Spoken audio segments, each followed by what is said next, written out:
Hello viewers, welcome to twinkles kitchen. இன்றைக்கி நம்ம mutton தொக்கு எப்படி பண்ணுறதுன்னு பார்க்கலாம். நம்ம சேனலில் மட்டன் பிரியாணி, மட்டன் குழம்பு, மட்டன் தூள் கறி, மட்டன் கட்லெட் நிறைய போட்டிருக்கோம். இன்றைக்கி நம்ம மட்டன் தொக்கு எப்படி பண்ணுறதுன்னு பார்க்கலாம். இந்த தொக்கு நம்ம இட்லி தோசையில் வச்சு சாப்பிட்லாம், ரச சாதத்துக்கு வச்சு சாப்பிட்லாம். எப்படி சாப்பிட்டாலும் நல்லாயிருக்கும். வாங்க எப்படி பண்ணலான்னு பார்க்கலாம். முதல்ல அதுக்கு தேவையான பொருட்கள் என்னென்னு சொல்கிறேன். நான் 1/2 கிலோ மட்டன் எடுத்து வச்சுருக்கேன். நல்லா கழுவி சுத்தம் பண்ணி வச்சுருக்கிறேன். அதற்கு தேவையான சின்ன வெங்காயம் கொஞ்சம், பெரிய வெங்காயம் கொஞ்சம், இஞ்சி பூண்டு, பச்சை மிளகா 2 தக்காளி, கருவேப்பிலை, கொத்தமல்லி எடுத்து வச்சுருக்கேன்.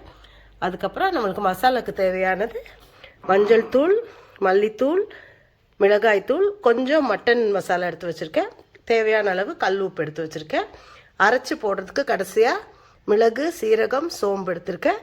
தாளிக்கிறதுக்கு தேவையான ஹோல் ஸ்பைசஸ் எடுத்து வச்சுருக்கேன். வாங்க இப்போ எப்படி பண்ணலான்னு பார்க்கலாம்.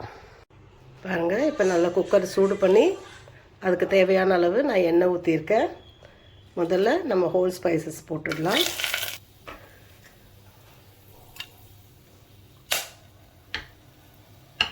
அதுக்கப்புறம் வெங்காயத்தை போடலாம்.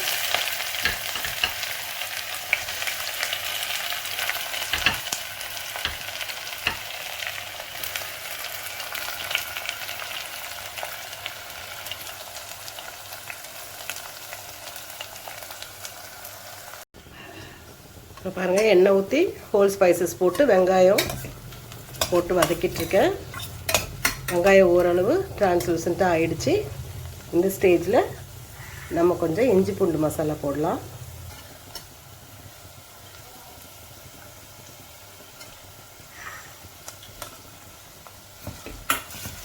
இது போட்டு நல்லா கிளறி விடலாம். இந்த இஞ்சி பூண்டு மசாலாவோட வாசனை போனதுக்கப்புறமா நம்ம தக்காளி போட்டுக்கலாம். இப்போ இஞ்சி பூண்டு மசாலாவோட வாசனை நல்லா போயிடுச்சு. இந்த ஸ்டேஜில் கொஞ்சம் தக்காளி போடலாம்.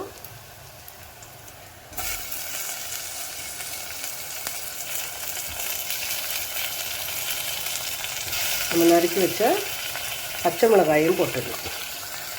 பாருங்கள், நல்லா சாஃப்டாக வதங்கிடுச்சு தக்காளி வெங்காயம். இந்த ஸ்டேஜில் நம்ம எடுத்து வச்சுருக்கிற மட்டன் போட்டுடலாம்.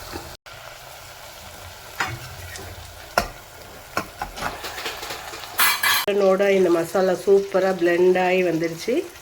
இந்த ஸ்டேஜில் நான் சும்மா அந்த மிக்சியில் இஞ்சி பூண்டில் கழுவி வச்சேன் இல்லையா, அந்த அளவு தண்ணி போதும், நிறையா ஊற்றக்கூடாது. தண்ணி ஊற்றிடுங்க. இன்னும் கொஞ்சம் நல்லா கிளறி நம்ம க்ளோஸ் பண்ணி ஒரு 3-4 விசில்ஸ் வச்சு நம்ம பார்க்கணும். பாருங்கள், இப்போ சூப்பராக நம்ம ஊற்றுற தண்ணியெல்லாம் வற்றி தொக்கு பதத்துக்கு வந்துடுச்சு. இந்த ஸ்டேஜில் நம்ம எடுத்து வச்ச மிளகு, சீரகம், சோம்பு இருக்கு இல்லையா, அதை நான் நல்லா தூள் பண்ணி வச்சுருக்கேன். அதை போட்டுடலாம். தேவையான கொத்தமல்லி இலை பிளேட் பண்ணி காமிக்கிறேன். சூப்பரான சுவையான மட்டன் தொக்கு ரெடி. வாங்க சாப்பிடலாம்.